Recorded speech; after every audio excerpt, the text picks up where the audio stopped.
It's time for discussions.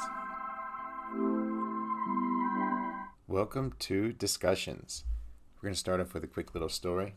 And it was when a lady took her son to see Gandhi. And she said, "Gandhi, please tell my son to stop eating sugars." And Gandhi said, "Okay, please come back in 3 days' time." And the lady said, all right. She didn't understand why, but she went away and she came back in 3 days. And she said, "This better be special. This better fix it."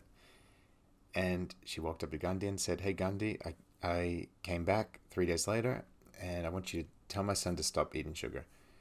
And he said, "Young boy, stop eating sugar." And she said, "Why did it take 3 days for you to say that?" And he said, "Because 3 days ago, I too was eating sugar."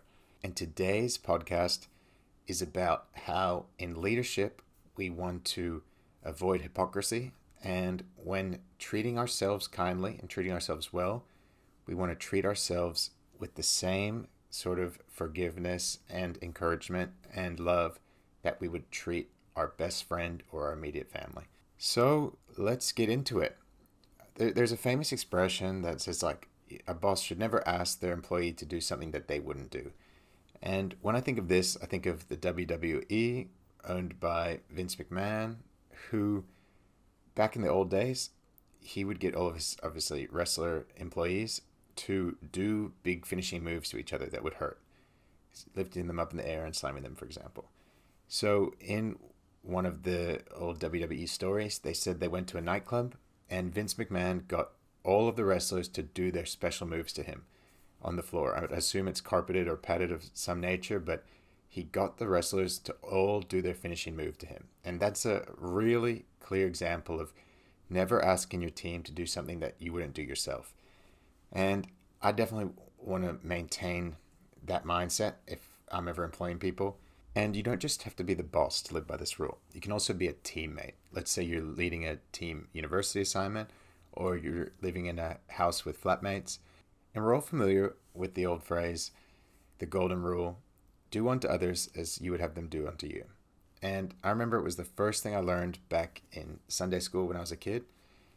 And that is, to me, the same thing as don't be a hypocrite. When you want other people to treat you just as you treat them. And the reverse of that rule is that you should treat yourself just like you treat other people. And what I mean by that is there'll be times I let myself worry about the future, or worry about something at work, or be stressed about something I've done. And if my best friend came to me and said, "Campbell, I'm worried about this, I'm stressed about that," I'd shake him out of it. I'd say, "Stop worrying about that. You are a powerful guy. You're going to figure it out." And I wouldn't let my best friend worry about that. I'd tell them, "Stop worrying, because I'm going to help you through it. You're going to help yourself through it. And I only want you to be happy and optimistic." So if I'd go out of my way to help my friend like that, I need to go out of my way to help myself like that. And it's the reverse of that golden rule. I'm going to treat myself the way I would want myself to treat others. So if I'm so supportive and helpful of my friends, I'm going to be supportive and helpful for myself. In a previous episode, I mentioned that I like to give compliments to my friends. It just comes naturally.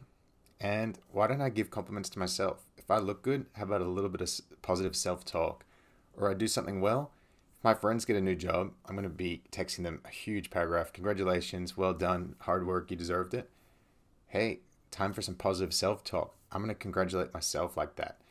And what we all should be doing is, if we're going to be so nice to someone else, let's be that nice to ourselves.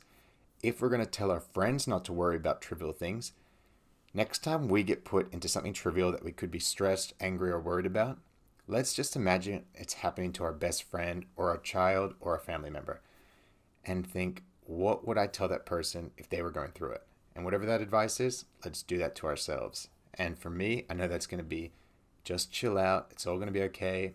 And this too shall pass. So let's treat ourselves just like we would treat those we care about most. So thank you for joining us, and please subscribe so we can bring you more content.